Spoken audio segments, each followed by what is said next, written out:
Right, I'm Martin Staniforth. I'm the president of the society.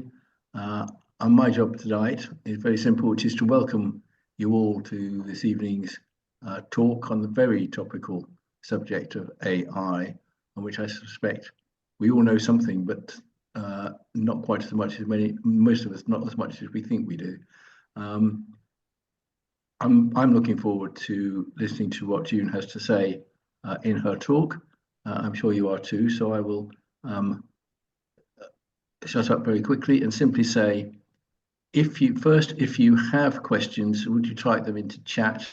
Then we can look at them at the end and pass them on to June to respond to. Second, I'll hand over to Rachel to introduce our speaker, June, this evening. Thanks. Thanks, Martin. It's 3 years since we last touched on the topic of artificial intelligence, or AI. And since then, the technology itself, its use and interest in it has really grown massively. And so it was great when I met June, when she came on a real life tour of the university campus after a digital conference. And she told me about her work at the end of that tour, and that she'd made a shift across from computational maths into wanting to understand the way that the human brain functions. And so this seemed a good chance to revisit the topic, and she accepted the invitation. So just a bit of background on her. At the School of Mathematics at the University of Edinburgh, June did a master's in operational research and a PhD in non-linear waves. She went on to work as an associate professor in the School of Mathematical Sciences in Jiangsu University in China, where she worked with a number of academics who'd also returned from studies abroad, and all of them increasingly focusing on brain science. Currently, she's a visiting professor at the School of Computing in Leeds. She's used AI to generate some elements of this presentation, which is most interesting the way this has come up. And all the links that you'll see under some of her illustrations and more will be given eventually. We'll have a Word document that will also be available alongside the YouTube video embedded in the event page on our website. So over to you, June. Thank you. Okay. Good evening, everyone. First of all, I want to thank Leeds, Phil, and Leeds giving such wonderful opportunity to give a talk about neuroscience and AI to the public. Second, I want to thank each of you being here tonight. I truly appreciate your time and attention. So now let's start our topic tonight. I'm going to talk about artificial intelligence and the human mind. Firstly, I will introduce some background about human brain, AI, minds, neurotechnology, personal identity, and then introduce the connections between them. And in the end, I will introduce a little bit about my research. So let's start tonight by asking some questions. As we know, in last decades, AI developed a lot and the neurotechnology also developed a lot. So what concerns us about AI and our brains? Firstly, we want to ask, how much do we know about our brains? The research on our brains has developed a lot. We mapped out the structure of our brains. We gained a lot of understanding about how our brain works. But there's still a lot more we don't understand it about how our thoughts, our emotions, and consciousness arise from these complex networks of neurons in our brains. Second, we want to ask is how much do we know about AI? I don't know you use ChatGPT or not. If you don't, I suggest you try. You simply Google ChatGPT and sign up the account. Then you can chat with it, like chat with your friend by WhatsApp, something like that. Yes, most of the circumstances you will be surprised by the answer it gave it to you. So if it works really so good like this, also another example is like AI helps a lot, like help us with healthcare in the hospital. So AI developed a lot nowadays. So, but how much do we really know about AI? Is this about our security, privacy, all these things? Will AI threaten us? At last, I want to ask, how much do devices know about our brains? Here, the devices I meant is like any devices can access our brains, such as a cell phone, computer, any social media, and the hospital equipments. Okay, now let's start to introduce some background knowledge first. The first part, let's talk about human brain. Let's take a look at this diagram first. This picture simply gave us the structure our brain. You see, this is a frontal lobe. Frontal lobe, it's the yellow part. It's a yellow part here. It's involved in personality characteristics, decision making, and movement. And this red part is a parietal lobe. It helps person identify objects and understand the spatial relationships. So I guess when you drive, you're gonna use it, this part. This blue part is the occipital lobe. It's involved with vision and also something else. The green part is the temporal lobe. It's involved in short-term memory, speech, musical rhythm, and some degree of smell recognition. You can also see some other parts of this also composes our brain, but for the time consideration, I will not address the details about every single parts, but all of these parts combined together make our brain functional. And if we go in more details, our brain is made of neurons. It's around 100 billion neurons in our brain, in one brain. And they linked by 100 trillion connections.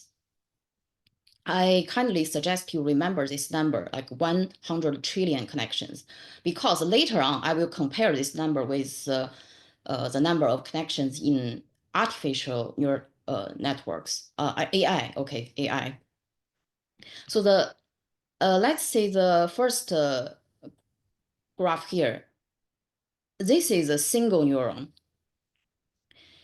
Soma is a like command center of this neuron, and it release some signals. Then the signals gonna transmit by axon here. But to make the axon the signal transmitting more efficient, it's wrapped up by muff or like called gloves. This yellow myelin is like a muff to help the signal the transmission speed faster. This is a single neuron. The left picture is a photo from a real experiment I found from a paper. It's not only one neurons there, it's many neurons there. So that's why we call it neural population. So you could say neurons are connected by these links.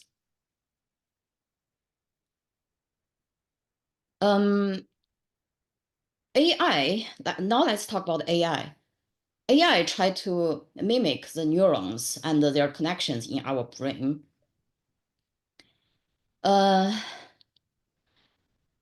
When we talk about AI, actually there are more than one types of AI. The first one is a weak AI. You may, as people, when you talk to your iPhone, like talk to Siri, you feel like most of the time you feel it really much more helpful than your boyfriend or girlfriend, right?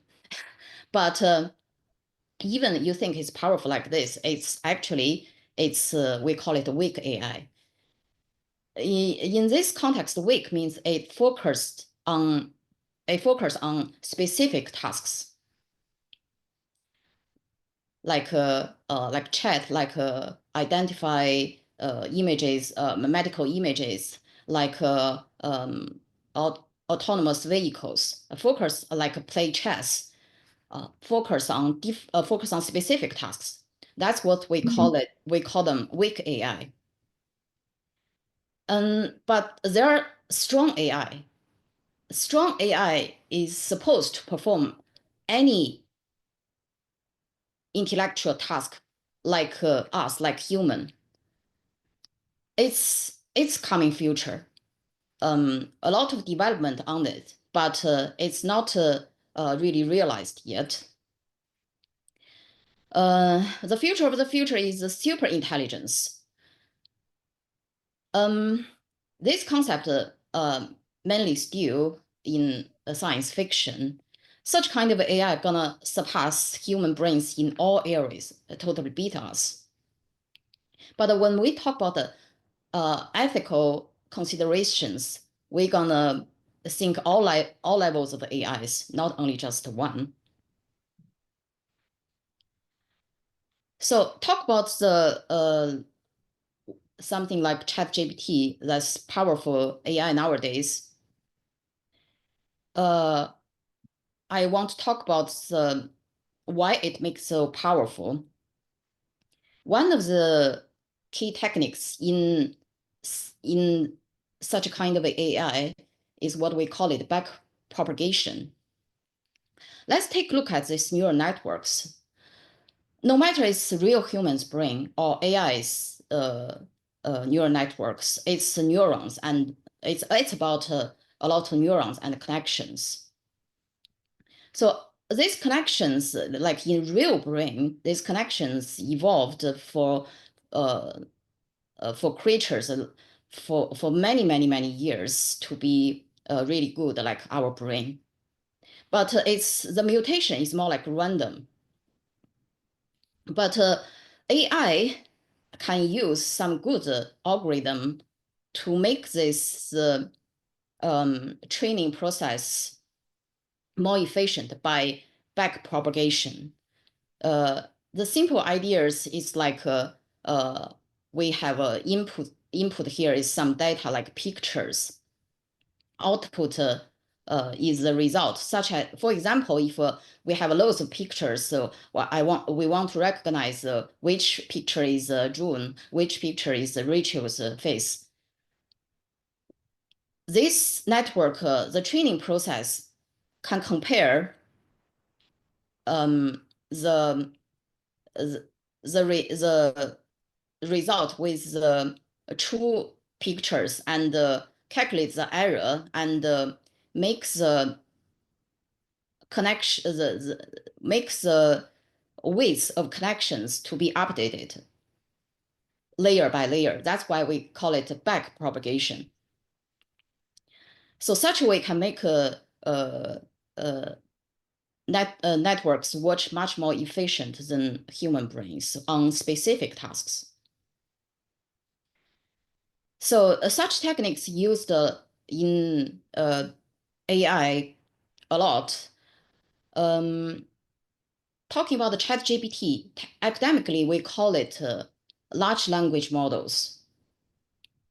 So if you remember, I kindly suggest you to remember, we have in our brain, we have around 100 trillion connections in our brain, connection between neurons in our brain. But like large language model, like ChatGPT, we have 1 trillion connections compared with the 100 trillion connections in our brain.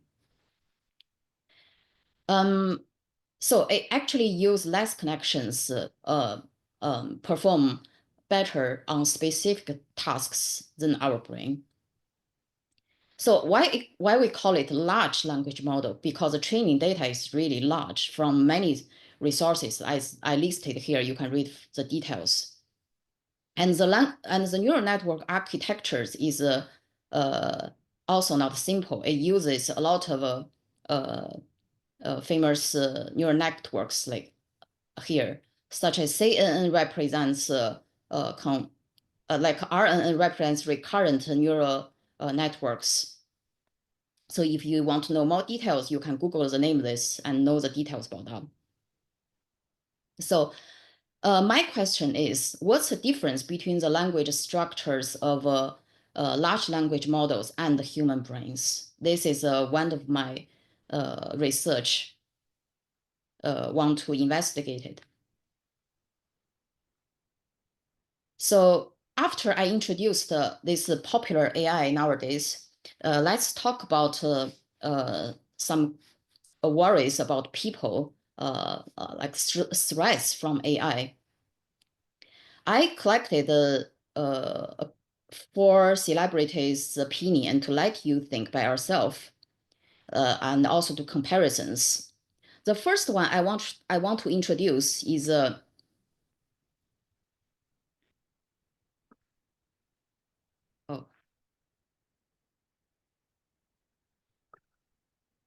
sorry about this.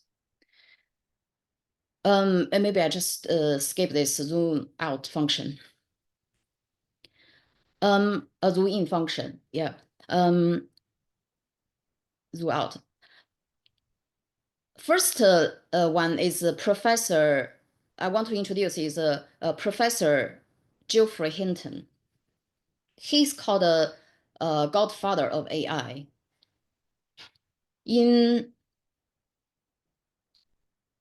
After he quit from Google, he gave a lot of public speech about it's okay. It gives a lot of public speech about warning people about the threats from AI. The most, for example, one of them speech he gave is, will digital intelligence replace biological intelligence? His answer is digital intelligence will do much better than us in future. So by his prediction, in future, the AI will have its goals and sub goals like us. So finally may possibly become to control us. And similar opinion from not AI scientist, but from historian, it's Yuval. You may know this person because he wrote this famous book about named A Brief History of Humankind. I suggest, I recommend the people to read this book. It's a really good book to from his angle to think about the human nature, human future. He also thinks AI will control us, such as AI will manipulate the election. But different people have different opinions. Like this one is his name is Yan Li Chun. He's Meta's AI CEO, if I remember totally correctly. He answered Professor Geoffrey Hinton's warning about the AI control something. He listed his 4 points in his Twitter, now it called X, about to respond Professor Hinton's point of view, he think AI will be under our control. He called it guardrail. We will have guardrail to control AI. Also, he thinks not like the more intelligent, the more you want to control people. His example, he used the example like Einstein, Feynman, all these super intelligent people. They're really kind. They don't want to control people.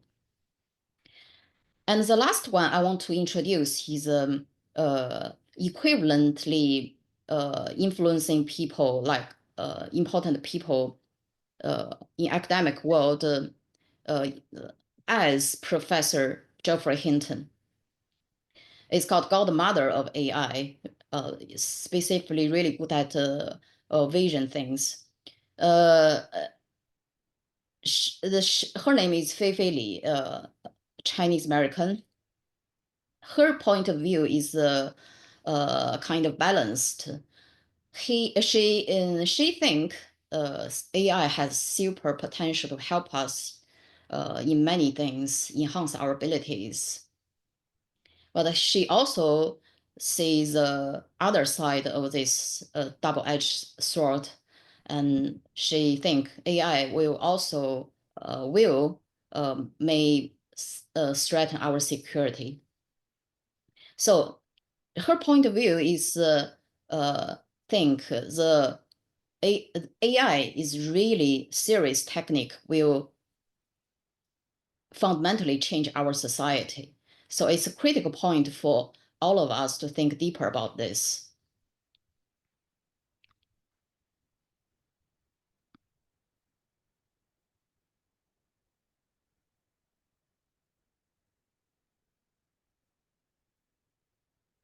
Sorry.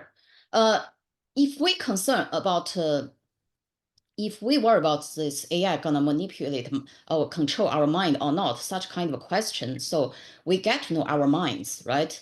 So as we know, there are 3 levels of minds.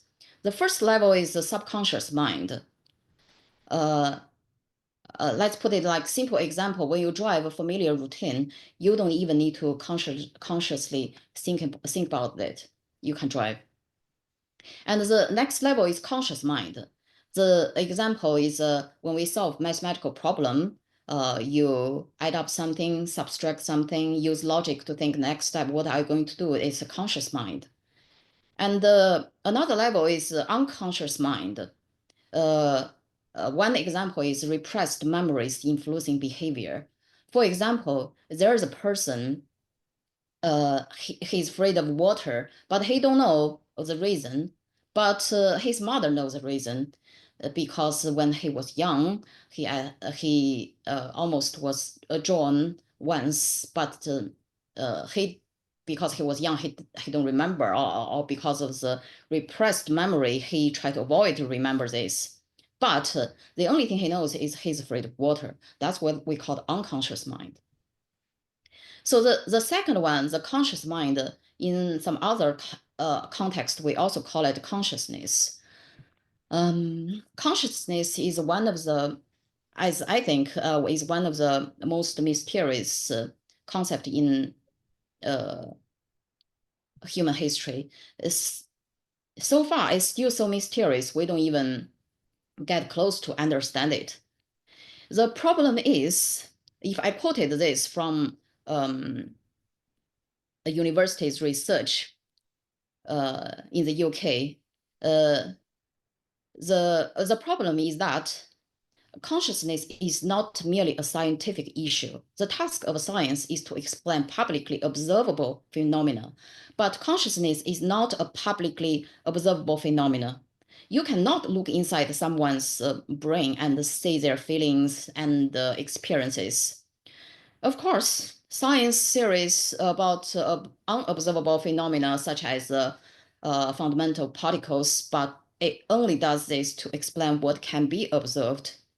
In the unique case of consciousness, the phenomena we are trying to explain is not publicly observable. So after I introduce some background knowledge about mind, let's say how technology can access our minds, or to put it more academically, in more academic way, let's say how neurotechnology to access human brains. I want to introduce, so the neurotechnology now can access our brains, which can access our brains can be classified to be two classes. First one is called non-invasive methods. I listed some methods here. If you want to know the details, you can Google it. I picked the first one to introduce. It's called EEG. You can take a look at this picture. I put electrodes on your scalp and collect your brain waves like this. Then use some techniques to analyze these waves. Actually, AI algorithm used a lot to make this analyze much more powerful than before. The next one is invasive methods. Compared with the previous one, let's take a look at this picture.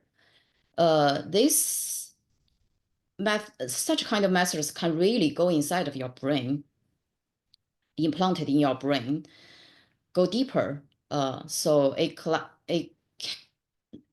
collect data like more details, collect more details about how your brain functions.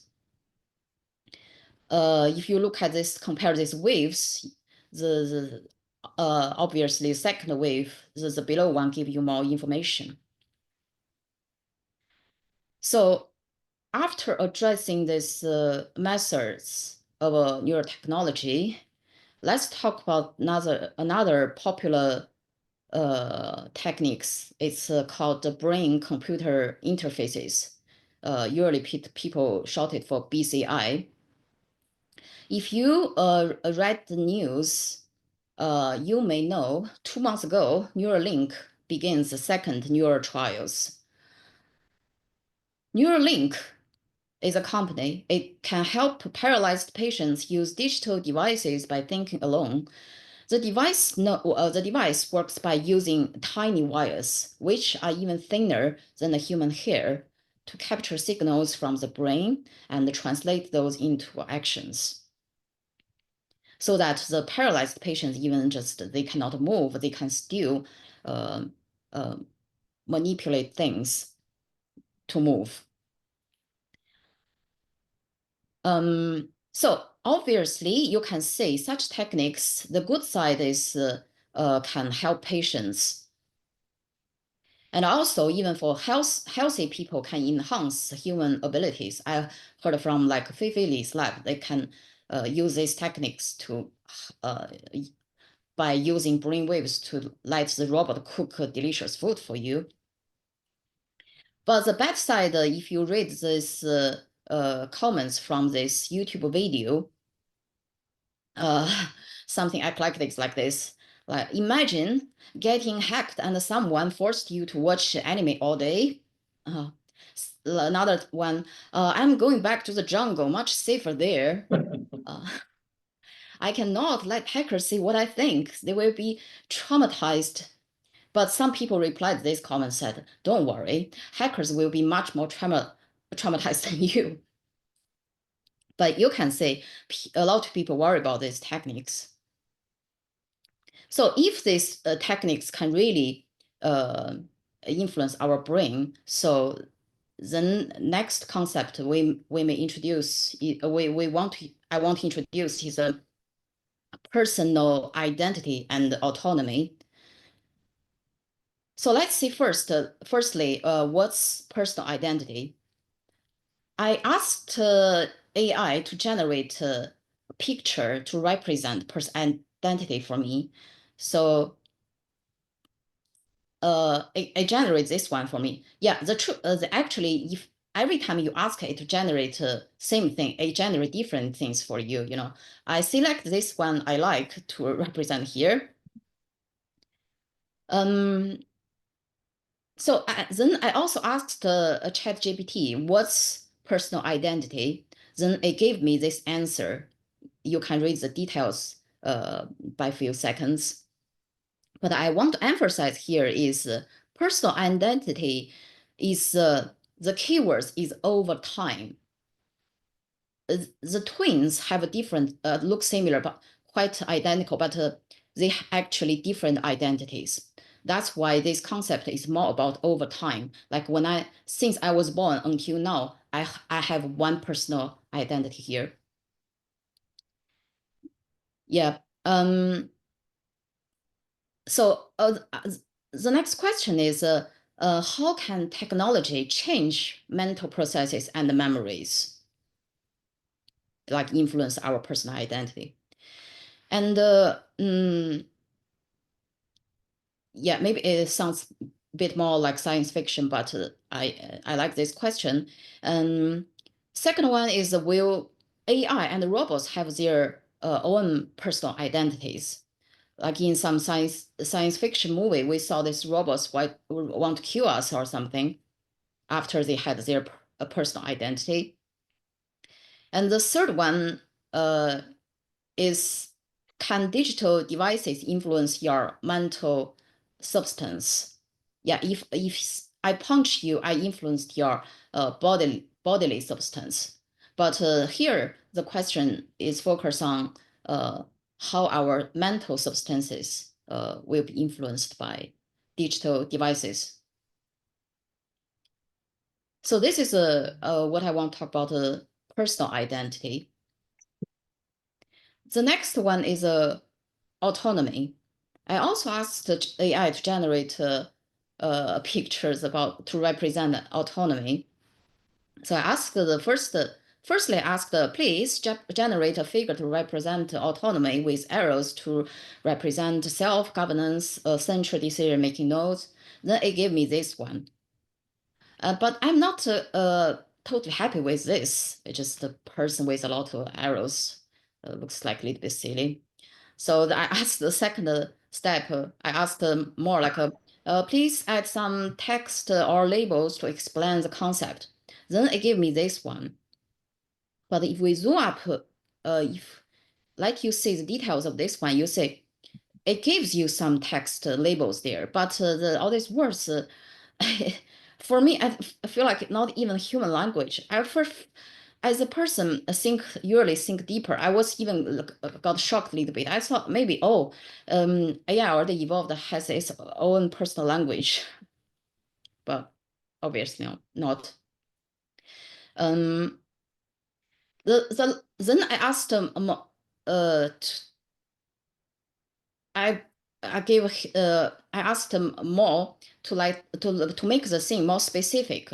I said, please make the labels such as independence, control, choice, freedom, responsibility, self-determination, agency, blah, blah, other things. Then it gave me this one. But you can see the words there are still not correct. Even the autonomy is wrong. But you can see the arrows there is better, even with double directions, something there. So here we may call it a hallucination of AI. So maybe AI when we talk like with as a language chat, it's more powerful. When it generates pictures, you say it's still not perfectly like what we want somehow.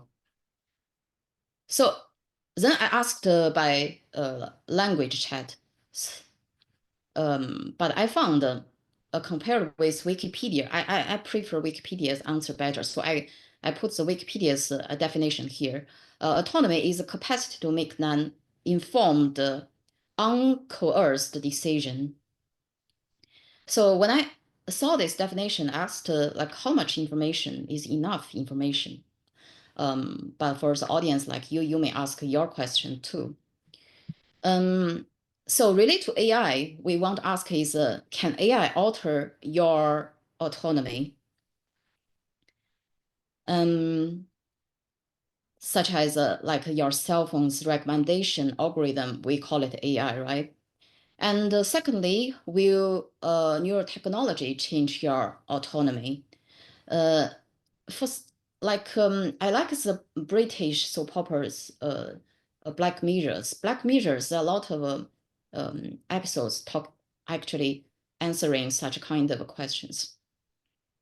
And also ask the ChatGPT, explained a lot. Something is like this. Increasing surveillance and data collection can impact person autonomy by potentially infringing on privacy and freedom of choice. So after introduce all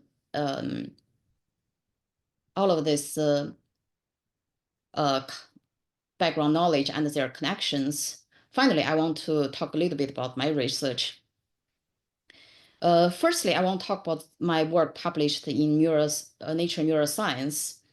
This work is collaborated with one of the leading lab which doing research on synapses. Synapses is the connection between neurons. So my work here can help people understand the connections between neurons.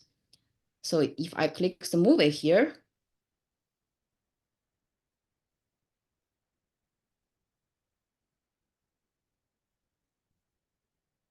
you can say this movie is made by me to simulate the process of how receptors organized in synapse.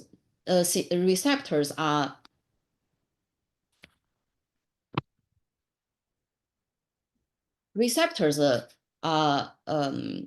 you can understand that as molecules helps connections of neurons. So next thing I want to talk about is my collaboration at the University of Leeds. My work is mainly about modeling neural populations to investigate various states of brains and also language structures in human brains. Aim for understanding human brains more deeply before the turning point comes, such as AI owns its mind to control or positively think, fall in love with us. So finally, let's go to the conclusion. You see, my talk tonight is more like giving you a salad, like a random walk, give you all these things collected from each together, like you think by yourself. But finally, I still want to go to some like a regular routine to give a conclusion. Conclusion is good things will happen, certainly. The AI is really powerful tool. It can help us in many ways.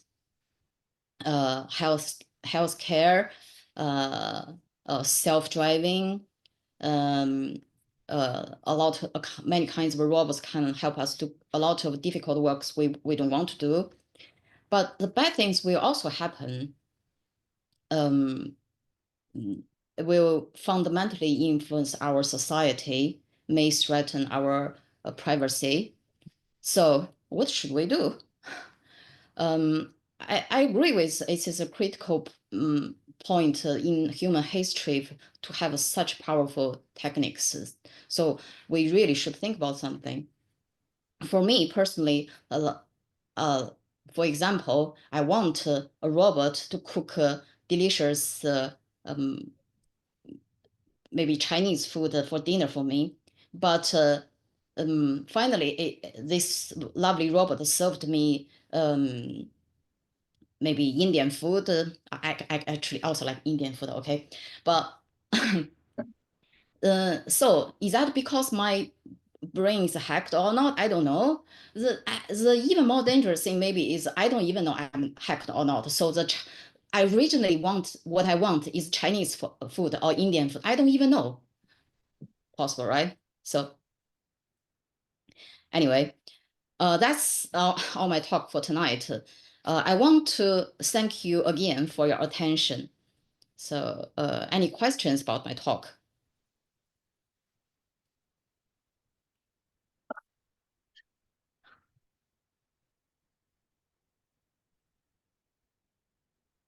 Shall I click stop sharing? Yeah. We've got two things. One is that Kirsten has kindly sorted out the links to Geoffrey Hinton and Yuval Noah Harari. So anyone wants to follow that up, the links are in chat. Question from Professor Steve Carver saying, should we just unplug it? AI, I think it means. Can we even do this now? Or I guess, are we too far down the track to be able to go back? I personally do not think going back is possible. We are so many people on this earth. How can you stop everyone? That's impossible, right? I think. Secondly, I think everything there's good side and the bad side. You cannot just stop it. Simply just stop it.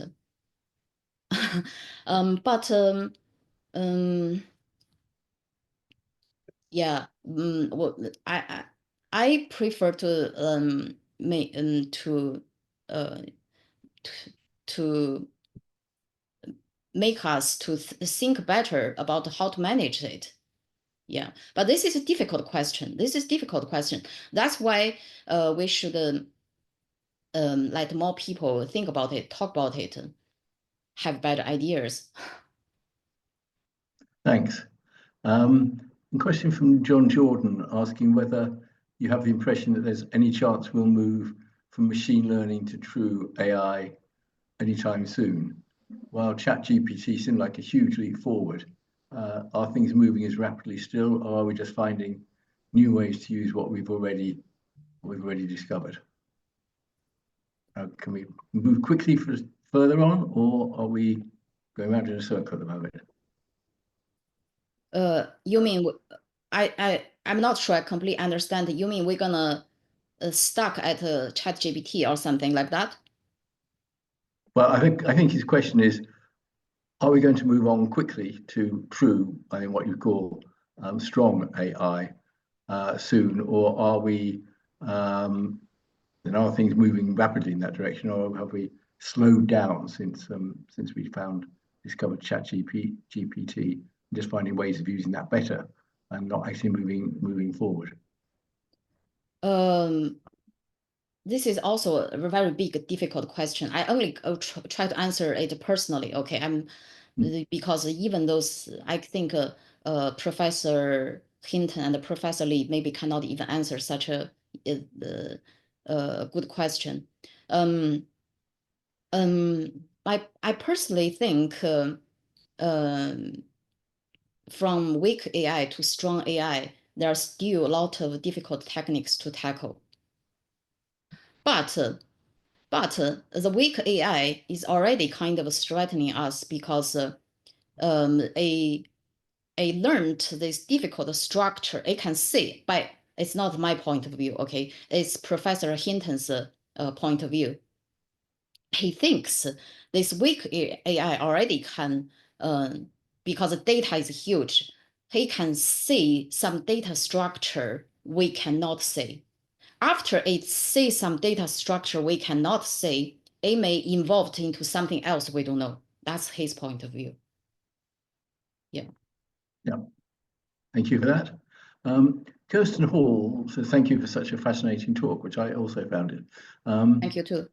He said he's got some relevance to our Priestley lecture that's coming up later in the year about the James Webb Space Telescope and the search for life elsewhere in the universe, because he said that some serious thinkers propose that if we ever make contact with another intelligence in the universe, the chances are it won't be organic, but far more likely to be an artificial intelligence.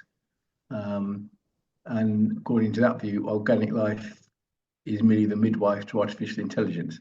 I don't know whether you've got any thoughts on that, or just want to take it away as a comment and a thought. But it's provoking, to say the least, of what we might find out there when we find anything. Yeah, and some people really think we are just a stage of we are just one stage of intelligence. They think those AI things, like the future strong AI super intelligence, it certainly will be the future. We are only just some stage finally just will extinct, maybe like a dinosaur or something.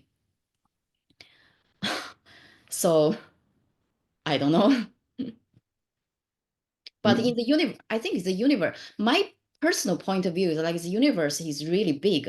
Why, if their super powerful intelligence is really there, so if the university no if the universe is um,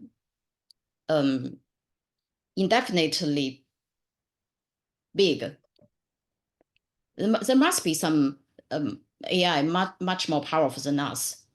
So why they still didn't come to control us or anything, or we maybe already controlled, we didn't realize. Or they, after to that level, they don't even care about the control anything. They're super kind, you know. Who knows? You know, I don't know. Well, we may not be here to see that, but perhaps our children will find out whether there is another intelligence out there. Children is our future. Also from Kirsten, a comment that he found the quotation about the nature of consciousness very interesting, and wondered if it came from a University of Durham philosopher, Philip Goff, who's written a couple of informative books on the subject about the purpose of the universe and consciousness everywhere. I don't know whether it did come from him or whether it was an entirely different source that you were using. Yes, consciousness is so mysterious. I also I'm so interested in it, but I read some knowledge about consciousness. Some people proposed some theories about everything has consciousness, you know, like that. We just don't know. We just don't know. They have, but we just don't know. Maybe AI already has. We don't know. But academically, such kind of thing is not well defined. So they call that kind of thinking is like pseudoscience or something. But there are also some really good theories about consciousness. But most of them are really difficult. I still try to understand them. Have you asked ChatGPT to simplify some of the more abstruse or difficult theories? Yeah, actually, ChatGPT is much more powerful sometimes than I thought. Sometimes when I some like difficult sentence in the paper I don't understand, if I asked it to explain it, it really explain it little by little to make me understand it better. It's very helpful. Almost as useful as having it to cook your curry for you. That would be quite helpful. But I asked the ChatGPT to produce like a speech for one slide. The other day in rehearsal, I read through that to Rachel. Then Rachel feel I'm like robot, so I didn't use it today. Yes, it was interesting that I said, oh, actually, you need to go back to being the human version of that point, not using the robotic version. And indeed, you have been much more kind of fluid than that particular section the other day. Excellent. A couple of other questions that we've got. One asking how we can ensure that AI is kept free of bias and get free from bias and remains objective, or is it just going to reproduce our biases in itself? AI nowadays, I heard certainly there are some bias there, but the teams, by their saying, they try their best to do research onto how to avoid the biases, to try to make it fair. Yeah, so Right. people working on that, scientists really working on that. Good. That's helpful to know. Mm. And another one asking whether isn't the super intelligent unknown just another word for God? Is AI, I also thought about that. Honestly, sometimes I thought maybe the God is just or God, or no matter other religions, there are some they all have one there, right? So maybe that's super intelligence. Some theories, some science fiction really supports such a kind of a point of view, you know. They said we are just their experiments. They just spread some seeds on the earth for fun. Then this is us. and finally, I think Sophie Yanu asking about, so she thinks about consciousness as arising from our unique humanity, our bodies, our desires and instincts. Do you think this is qualitatively different or just another set of stimuli that can be fed into AI? Could a computer AI have similar desires and instincts? And if not, would we be able to understand it? So is there a qualitative difference between our consciousness and that of AI, I think? Oh, this is a really good question. I never thought about this. This is a different angle, you know. Maybe the consciousness is already so mysterious, then even different kinds of consciousness, it's even more difficult. I really don't know how to answer it, but I think it's a really good angle. I never thought about this. Well, we give you something to think about, which is always good. Yeah, And yeah. we'll wind up with one last question, which is ChatGPT Mm-hmm. close to, or has it met or even exceeded the Turing test in terms of its ability? This is also good questions. I'm not sure. I have to say I'm not sure. But when you chat with it, you can tell it's a machine. But maybe it's designed like that. If you let it go free, I don't know. For example, ChatGPT is how to say is you can govern the how to say managed well. It will not answer any questions if you try some dangerous questions like how to make a weapon or something, it will not answer you. Right? But if there's a person, maybe it can just I